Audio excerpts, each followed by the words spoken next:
କିଛି ନୂଆ ଶିଖିବା, କିଛି ନୂଆ ଜାଣିବା, କିନ୍ତୁ ବୁଝିବା, ପଢିବା ଏବଂ ପ୍ରୟୋଗ କରିବା, ସେଇଟା ହେଉଛି ଓଡ଼ିଆ ପାଠଶାଳାର ପ୍ରଚେଷ୍ଟା।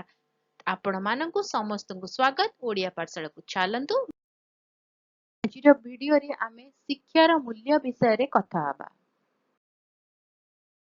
ଜଣେ ବ୍ୟକ୍ତି ପାଖରେ ଥିବା ସବୁଠାରୁ ମୂଲ୍ୟବାନ ଉପକରଣ ମଧ୍ୟରୁ ଗୋଟିଏ।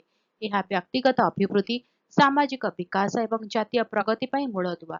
ଶିକ୍ଷା ମାଧ୍ୟମରେ ଆମେ ଜ୍ଞାନ ଅର୍ଜନ କରୁ, ଦକ୍ଷତା ବିକାଶ କରୁ ଏବଂ ସମାଲୋଚନାମୂଳକ ଏବଂ ସୃଜନଶୀଳ ଭାବରେ ଚିନ୍ତା କରିବାକୁ ଶିଖୁ।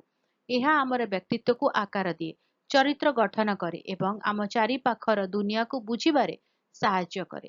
ଶିକ୍ଷାର ମୂଲ୍ୟ ପୁସ୍ତକ ଏବଂ ଶ୍ରେଣୀଗୃହ ବାହାରେ।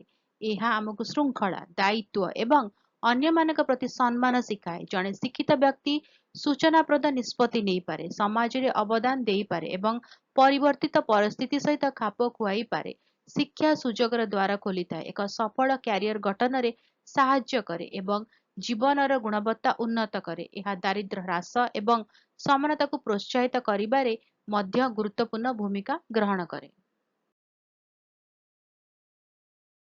ଦ୍ରୁତ ପରିବର୍ତ୍ତିତ ବିଶ୍ୱରେ ଶିକ୍ଷା ପୂର୍ବ ଅପେକ୍ଷା ଅଧିକ ଗୁରୁତ୍ୱପୂର୍ଣ୍ଣ। ପ୍ରଯୁକ୍ତି ବିଦ୍ୟାର ଉନ୍ନତି, ବିଶ୍ୱସ୍ତରୀୟ ଚ୍ୟାଲେଞ୍ଜ ଏବଂ ପ୍ରତିଯୋଗିତାମୂଳକ ଚାକିରି ଦକ୍ଷ ଉଦ୍ଭାବନକାରୀ ଏବଂ ସୂଚନାପ୍ରାପ୍ତ ବ୍ୟକ୍ତିମାନଙ୍କର ଆବଶ୍ୟକତା ପୂରଣ କରେ। ଶିକ୍ଷା ଲୋକଙ୍କୁ ସକ୍ରିୟ ନାଗରିକ ହେବା ପାଇଁ ସଶକ୍ତ କରେ, ଯେଉଁମାନେ ସମସ୍ୟାର ସମାଧାନ କରିପାରିବେ ଏବଂ ସମାଜର ଉନ୍ନତି ପାଇଁ କାମ କରିପାରିବେ।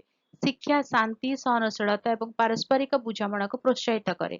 ଏହା ଆମକୁ ବିଭିନ୍ନ ସଂସ୍କୃତି, ବିଶ୍ୱାସ ଏବଂ ଚିନ୍ତାଧାରାକୁ ପ୍ରଶଂସା କରିବାରେ ସାହାଯ୍ୟ କରେ। ବିବିଧତା ମଧ୍ୟରେ ଏକକୁ ପ୍ରୋତ୍ସାହିତ କରେ।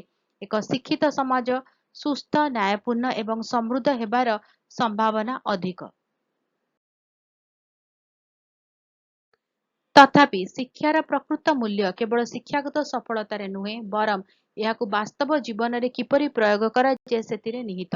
ଏକ ଭଲ ଶିକ୍ଷା ଆମକୁ ଦୟାଳୁ, ସଚ୍ଚୋଟ ଏବଂ ଦାୟିତ୍ୱବାନ ହେବାକୁ ଶିଖାଏ। ଏହା ଆମକୁ ବଡ଼ ସ୍ୱପ୍ନ ଦେଖିବା ଏବଂ ଆମର ଲକ୍ଷ୍ୟ ହାସଲ କରିବା ପାଇଁ କଠିନ ପରିଶ୍ରମ କରିବାକୁ ପ୍ରେରଣା ଦିଏ। ଶିକ୍ଷା ହେଉଛି ବ୍ୟକ୍ତି ଏବଂ ବିଶ୍ୱ ପାଇଁ ଏକ ଉତ୍ତମ ଭବିଷ୍ୟତର ଚାବିକାଠି। ଏହା ଏକ ଜୀବନବ୍ୟାପୀ ଯାତ୍ରା, ଯାହା ଆମକୁ ବୃଦ୍ଧି, ଉନ୍ନତି ଏବଂ ଏକ ସକାରାତ୍ମକ ପରିବର୍ତ୍ତନ ଆଣିବାରେ ସାହାଯ୍ୟ କରେ। ଶିକ୍ଷାରେ ବିନିଯୋଗ କରିବା ହେଉଛି ଭବିଷ୍ୟତରେ ବିନିଯୋଗ କରିବା। ଭିଡିଓଟି କେମିତି ଲାଗିଲା ମତେ କମେଣ୍ଟ କରିକି ଜଣେଇବ। ଯଦି କିଛି ଡାଉଟ୍ ଅଛି, କିଛି କ୍वेश्चंस ଅଛି, କମେଣ୍ଟ ଲେଖିଦେବ, ଆନ୍ସର କରିବା।